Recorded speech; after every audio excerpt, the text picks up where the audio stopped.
good evening, or good whatever time you're watching this. For me right now it's evening, and I apologize for posting this so late.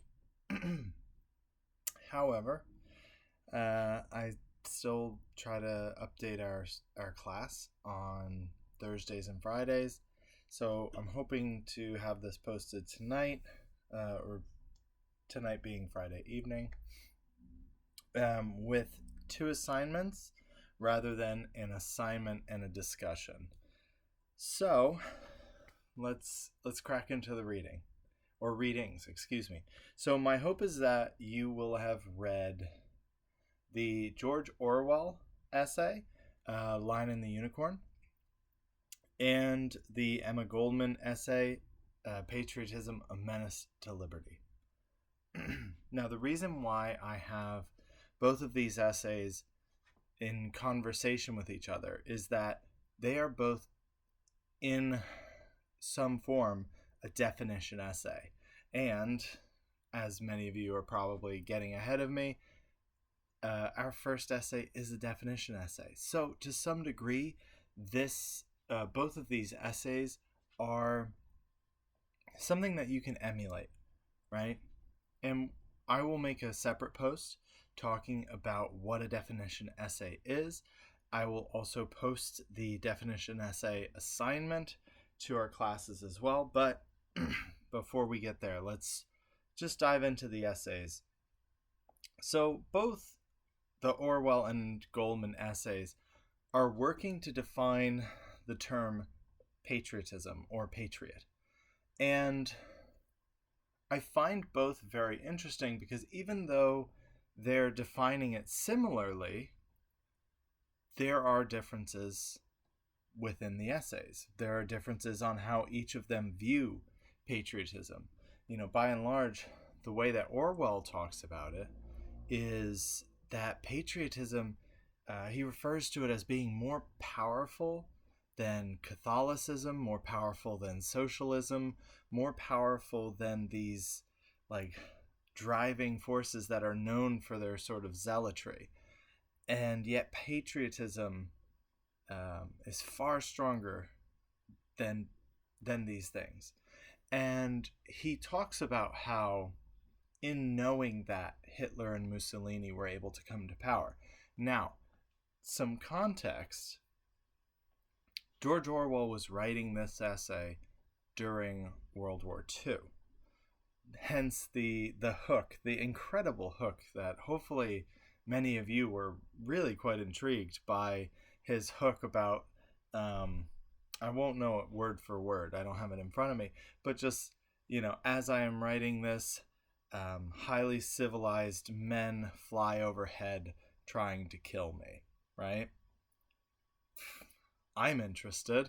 Now, granted, your hooks to your essays don't have to be that level, One of my mentors loved George Orwell, and she kind of imparted her love for him on me, and I can't help but feel like he's one of the greatest essayists of the the 20th century.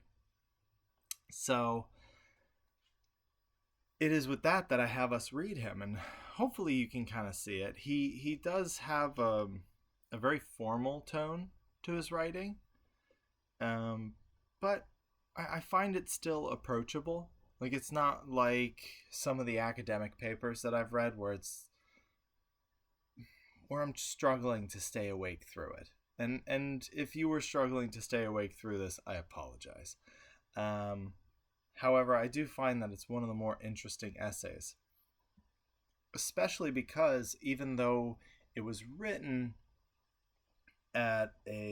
during a sort of unprecedented historical period, it's still rather applicable, right? This idea of patriotism and nationalism are still things that we ought to question, especially when it comes to sort of our motivations, right? Our own and others. So Orwell talks about patriotism, and he doesn't give it as sort of as clear a definition as I feel like Goldman does. Goldman is gives us rather clear definitions of patriotism. She also gives us definitions, like sort of. She also gives us definitions of patriotism as we might know it. So keep that in mind. Is that when we're writing our definition essay, we are attempting to define a word as we see it. And part of that is context, right? In what context do we know this word? Well, for George Orwell, patriotism in the context of the 1940s was essentially a weapon, right? It is what it is what caused, fascism in Italy. It's what caused the sort of surge of fascism and the far right and Nazis in Germany. And while we constantly are like, oh yeah, those are the bad guys, we also have to remember that patriotism caused the involvement of the US in the World War, and part of that patriotism was what caused the internment of Japanese and Japanese Americans in the United States, and the displacement and internment of American citizens, right? So patriotism is not a clear good or evil per se, right? And that's, I think, what Orwell's kind of trying to tell us, is that what is so dangerous about patriotism is the way in which it is weaponized, right? We, as humans, right, we have no enemies. Think about it. Like, anybody that we think of as an enemy, and this is not to say like our individual social squabbles are not. I'm sure we all have our arch rivals, our nemesis. You know, I'm a rather spiteful person. And if anybody's into astrology, I am a Scorpio, so I hold a grudge like it's a family heirloom. That is to say, I I can be spiteful, but I have no enemies, and none of us truly do. Enemies are by and large decided by our governments. And so that's what Orwell's kind of getting at, is that patriotism, I think it's in the second or third paragraph where he kind of talks about like how the people that are trying to kill him are probably nice people. They're probably law-abiding folk. And yet, and in their daily life, they most likely wouldn't murder anyone. And yet here they are, trying to kill other people simply because their government demands it. And so that I think is the danger that he's trying to warn us of. Is sure, we might have like national stereotypes, like he talks about, the Italians, the Chinese, the British, I believe. And yeah, we have stereotypes, and those are something that we need to kind of fight as well, as those pose their own danger. But this idea that our government can give us the command to kill, and at the same time give us, trying to think of the word, it's something that's often used in Catholicism, absolution, thank you, is that we are given absolution, we are given the forgiveness of the government, right? And that's something that is very troublesome, is it not? Emma Goldman, wrote her essay, I believe, approximately 20 years before Orwell, right? Emma Goldman, just for some context, she was most famously an anarchist. And I say famously because she was an anarchist and an activist, and that's what many people know her for, is essentially fighting the federal government, right? She didn't believe that the federal government should have so much control, and that really what we should have are small communities of care, right? It is essentially a neighborhood where the neighborhood decides what's good for them, like good for them. And yeah, maybe we have like a large governing body for things like public transportation or say infrastructure, but the idea of war is so far off, in her mind. So both her and Orwell were very, I don't know if I would say Orwell was anti-war, because he did participate in the Spanish Civil War.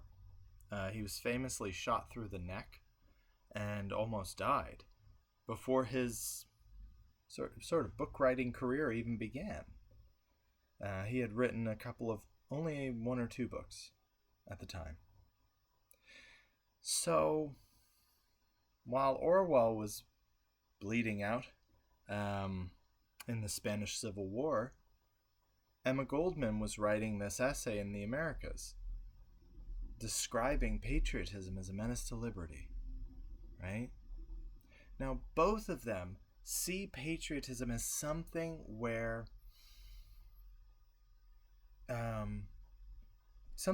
people are sort of whipped up into a fervor for the sake of nationalism, for the sake of ethnocentrism, in a way, right?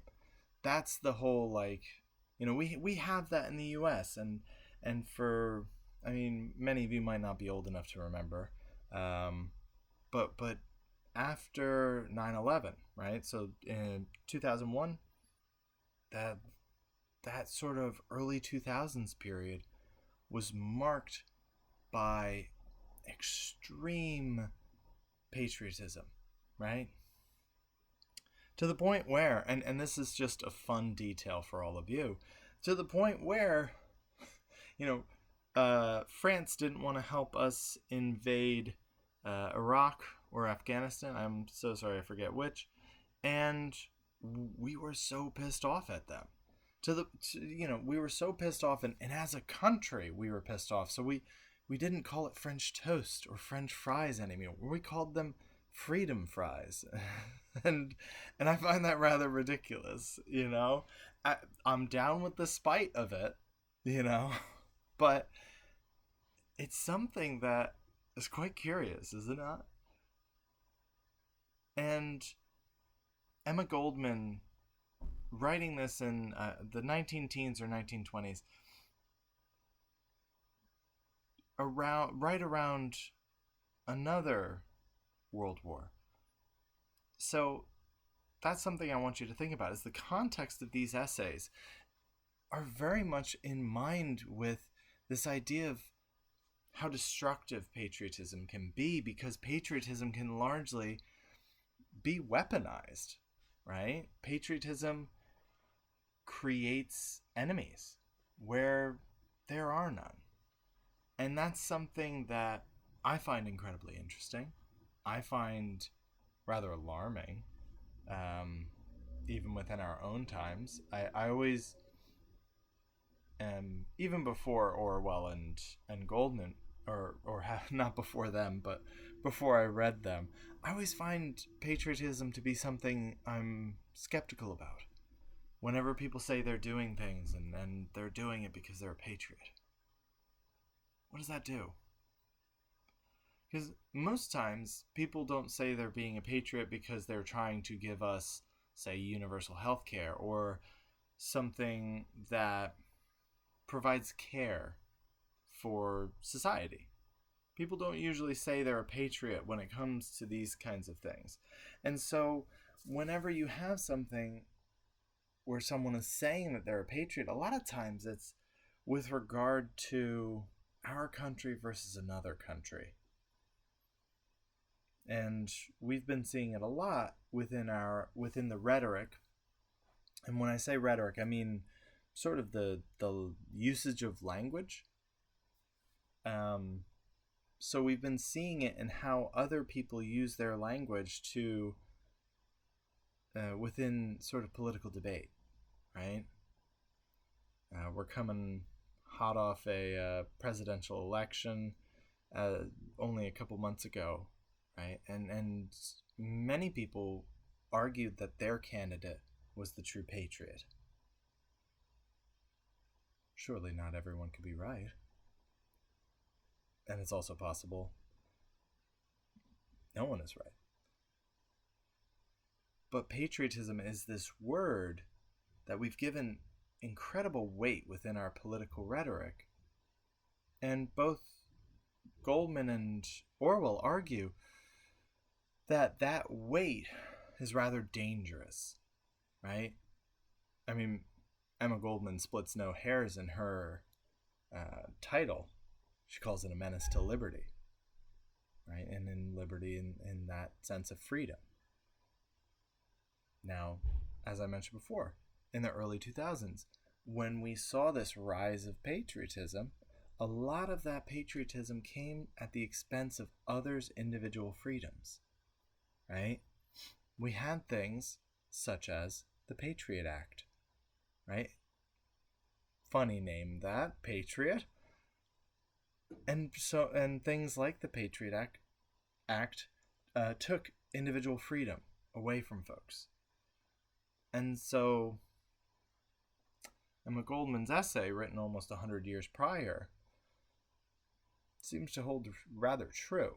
So regardless of what you think politically, what I want you to notice, so, I'm just kind of bandying about with these two essays, but one thing that I want you to notice, and this will be in our assignments, is I want you to look at how they define these words. Now, as I said, Emma Goldman, very, very clear on her definition, right? Patriotism is bad, right? She gives us a paragraph on how patriotism is typically seen, how patriotism is typically defined, but then she gives us her opinion.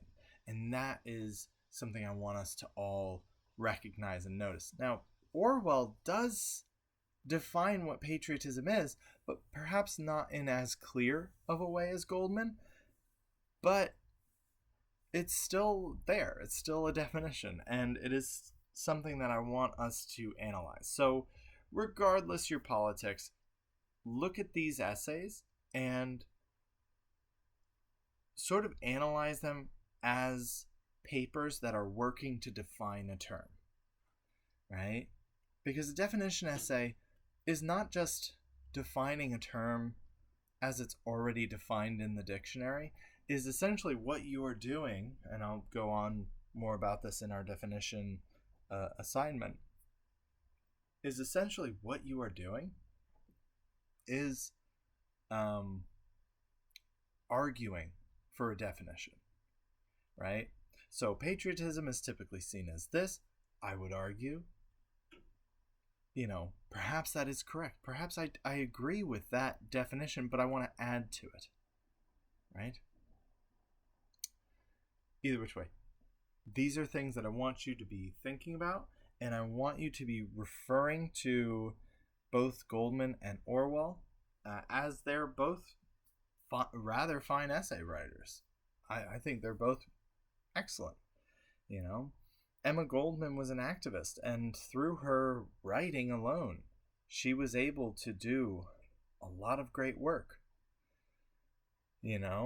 And like many people who are trying to make changes on a political level, she was wanted at some point by the American government. She was definitely on some watch lists.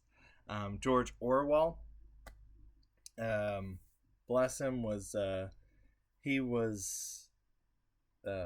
activist. He was part of the sort of socialist democrats in England, and he was very critical of them, to the point where it kind of alienated him. And, he, similar to Goldman, was on his share of watch lists. It turns he famously wrote Animal Farm in 1984. He was very critical of the Russian government, especially post World War II, and everybody thought he was really paranoid because he felt like the Russian government was kind of after him. And unfortunately, it wasn't found out until after he died of tuberculosis, natural causes. But it wasn't until after he died that it turns out actually the Russian government was after him, and they had even sort of pressured publishers not to accept his book Animal Farm. There are many famous rejections to that novel, which is one of his most famous works. So I think I find both of them, again, regardless of your politics, I find both of them tremendously interesting characters and people. And when you have a moment, and if you have the interest to it, I recommend you look them up, because they're just tremendously interesting. And yeah, so